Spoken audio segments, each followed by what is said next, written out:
আমরা ফাঁকিবাজ, হানাফিরাও ফাঁকিবাজ, আহলে হাদিসরাও ফাঁকিবাজ। হানাফিরা 20 বলে মাথা কামায়, কিন্তু 20 রাকাত সাহাবীরা ওমরের সময় 20 রাকাত পড়া হতো, কিন্তু কয় ঘন্টা ধরে পড়া হতো তা কেউ চিন্তা করে না। আবার আহলে হাদিস বলে নবীজি 8 রাকাত পড়েছেন। 8 রাকাত পড়েছেন, ঠিক আছে, 12ও পড়েছেন, সমস্যা নেই, কিন্তু 8 রাকাত পড়েছেন প্রতি রাতে 12 মাস, রাত 12টায় উঠে 4টে পর্যন্ত। এবং নামাজ পড়তে যে চোখের পানিতে বুক বিষিয়েছেন, পা ফুলিয়ে ফেলেছেন, কথা বোঝেননি? আমরা আধা ঘন্টা 40 মিনিটে ইশার পরেই পড়ে নিলাম, সুন্নত হলো, ফাঁকিবাজি হলো। আমি সৌদি আরবে দেখেছি 20 রাকাত তারাবি সৌদি আরবে কম আছে, ঝগড়া নেই, মারামারি নেই। আমাদের তো মারামারি রমজানে শুরু হয় 20 রাকাত আর 8 রাকাত নেই, ঠিক না? লা হাওলা ওয়ালা কুওয়াতা ইল্লা বিল্লাহ, হারাম। আপনার পছন্দ হলে 8 রাকাত পড়েন, 20 রাকাত পড়েন। 8 রাকাত পড়ে বেরোয় গেলেই গাল দেয়, দেয় না? দেয় না? দেয় না? আর মোটে যদি তারাবি না পড়ে, আলহামদুলিল্লাহ, আপনারা তারাবি বাদ দিয়ে দেন।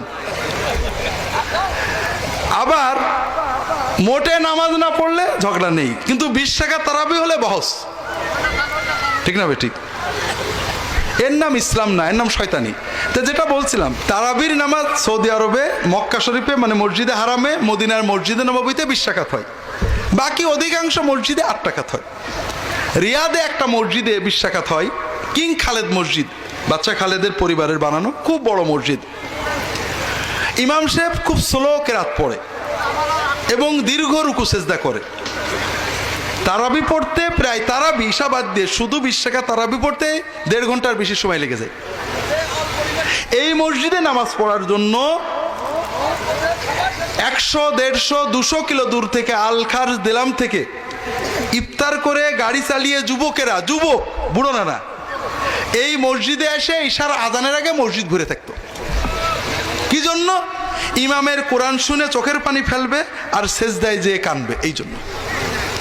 তো বড় কষ্ট লাগে ভাইয়েরা, আমরা শুধু ঝগড়াই করলাম, দিনটাকে রুহের ভিতরে নিতে পারলাম না।